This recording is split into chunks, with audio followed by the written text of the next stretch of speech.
આપણે રોજિંદા જીવનમાં કેટલી બધી વસ્તુઓ વાપરીએ છીએ નહીં? જે ખોરાક ખાઈએ છીએ, જે ઘરમાં રહીએ છીએ, પણ ક્યારે વિચાર્યું છે કે આ બધું આવે છે ક્યાંથી? આ બધું જ આપણને મળે છે પ્રકૃતિમાંથી. અને આ પ્રકૃતિની ભેટને જ આપણે કહીએ છીએ કુદરતી સંસાધનો. તો ચાલો આજે આ અમૂલ્ય ભેટ વિશે થોડું ઊંડાણમાં સમજીએ.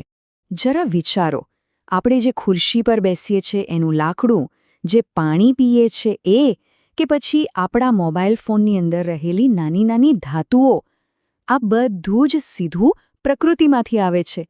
આ જ તો છે કુદરતી સંસાધનો, જે આપણા જીવનનો એક એવો હિસ્સો છે જેના વગર ચાલે જ નહીં. તો આજના આ વિશ્લેષણમાં આપણે શું શું જોવાના છીએ? સૌથી પહેલાં તો સમજીશું કે આ કુદરતી સંસાધનો છે શું.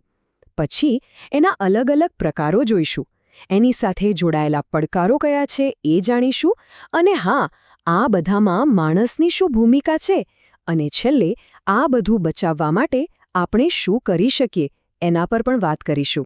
સારું, તો ચાલો શરૂ કરીએ આપણા પહેલા મુદ્દાથી. કુદરતી સંસાધન. આ શબ્દનો ખરો અર્થ શું થાય? એકદમ સરળ ભાષામાં કહીએ તો કુદરતી સંસાધન એટલે એવી કોઈ પણ વસ્તુ જે આપણને સીધી કુદરતમાંથી મળે છે અને આપણા કામમાં આવે છે. બહુ સિમ્પલ. જેમ કે હવા, જેનાથી આપણે શ્વાસ લઈએ છીએ, પાણી, જે આપણે પીએ છીએ, કે પછી જમીન, જેના પર આપણે રહીએ છીએ. આ બધું જ કુદરતની એક ભેટ છે, જેના વગર આપણું જીવન શક્ય જ નથી. પણ અહીં એક મજાની વાત છે. કોઈ પણ વસ્તુ આપોઆપ સંસાધન નથી બની જતી. દાખલા તરીકે, જમીનની નીચે રહેલું ખનિજ તેલ, એ તો લાખો વર્ષોથી ત્યાં જ હતું, બરાબર? પણ એ આપણા માટે સંસાધન ક્યારે બન્યું?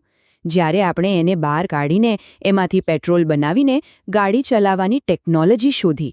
એટલે કે માણસનું જ્ઞાન અને કૌશલ્ય જ કોઈ પણ કુદરતી તત્વને એક ઉપયોગી સંસાધનમાં ફેરવે છે.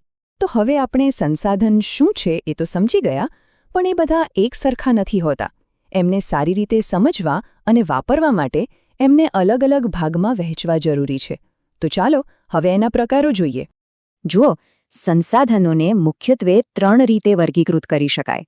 એક તો છે માલિકીના આધારે, એટલે કે એ કોની સંપત્તિ છે, કોઈ એક વ્યક્તિની, આખા સમાજની કે પછી કોઈ દેશની. બીજું છે પુનઃપ્રાપ્યતાના આધારે, મતલબ કે એ ફરીથી બની શકે છે કે નહીં. અને ત્રીજું છે વિતરણના આધારે, એટલે કે એ બધે જ સરળતાથી મળી રહે છે કે પછી અમુક ચોક્કસ જગ્યાઓ પર જ જોવા મળે છે. આ ત્રણેય વર્ગીકરણ બહુ જ મહત્વના છે. પણ આમાંથી એક એવું છે જે આપણા અને આવનારી પેઢીના ભવિષ્ય માટે સૌથી વધુ અગત્યનું છે. કયું હશે? જરા વિચારો તો. એ છે પુનઃપ્રાપ્યતાના આધારે વર્ગીકરણ. આને સમજવું ખૂબ જ જરૂરી છે. જુઓ, 2 મુખ્ય પ્રકાર છે. એક છે પુનઃપ્રાપ્ય, એટલે કે રિન્યુએબલ. આ એવા સંસાધનો છે જે કુદરતી રીતે ફરીથી બની જાય છે અથવા તો ખૂટતા જ નથી.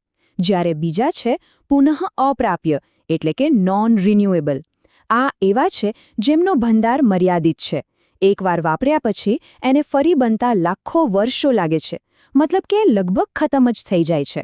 જો આપણે ઉદાહરણો જોઈએ તો એકદમ સ્પષ્ટ થઈ જશે. પુનઃપ્રાપ્યમાં શું આવે? સૂર્યની ઊર્જા, પવન ઊર્જા, જંગલો, આ બધું. અને પુનઃઅપ્રાપ્યમાં? હા, એ જ, જેના વિશે આપણે રોજ સાંભળીએ છીએ. કોલસો, ખનિજ તેલ એટલે કે પેટ્રોલ, ડીઝલ અને કુદરતી ગેસ. તો આ સંસાધનો તો આપણી પાસે છે. આપણે એનો ભરપૂર ઉપયોગ પણ કરીએ છીએ. પણ સવાલ એ છે કે શું આપણે એને સાચવીને વાપરી રહ્યા છીએ? કદાચ નહીં. અને એટલે જ હવે આપણે કેટલાક મોટા પડકારોનો સામનો કરી રહ્યા છીએ. આપણા જળ સંસાધનોની હાલત જુઓ.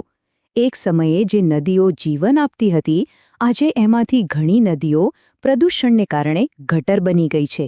ફેક્ટરીઓ અને શહેરોનો બધો જ કચરો સીધો નદીઓમાં ઠલવાઈ રહ્યો છે.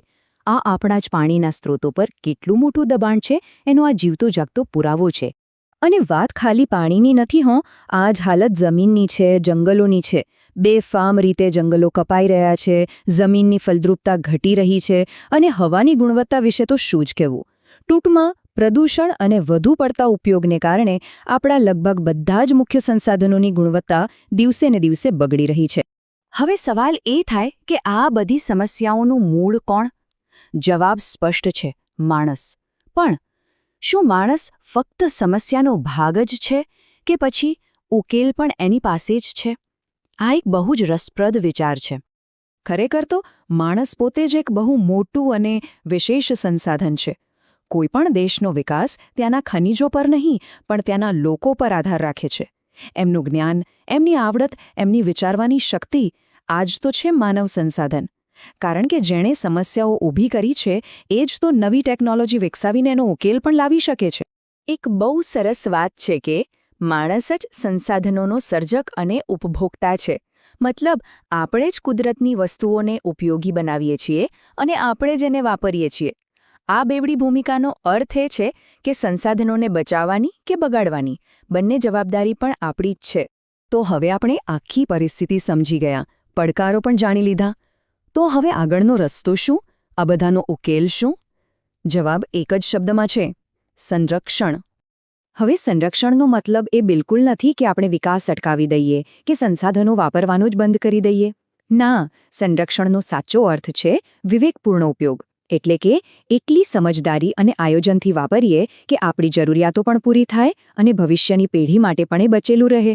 તો આ જવાબદારી આપણે કેવી રીતે નિભાવી શકીએ? બહુ જ સરળ પગલાં છે. પહેલું, જેટલી જરૂર હોય એટલું જ વાપરો. વિવેકપૂર્ણ ઉપયોગ કરો. બીજું, વસ્તુઓને ફેંકી દેવાને બદલે એનો ફરીથી ઉપયોગ કરો, એને રિસાયકલ કરો.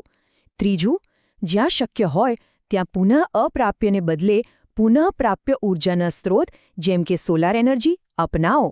અને સૌથી અગત્યનું, હંમેશા એ યાદ રાખો કે આ ધરતી આપણને વારસામાં મળી છે અને આપણે એને આવનારી પેઢીને સોંપવાની છે.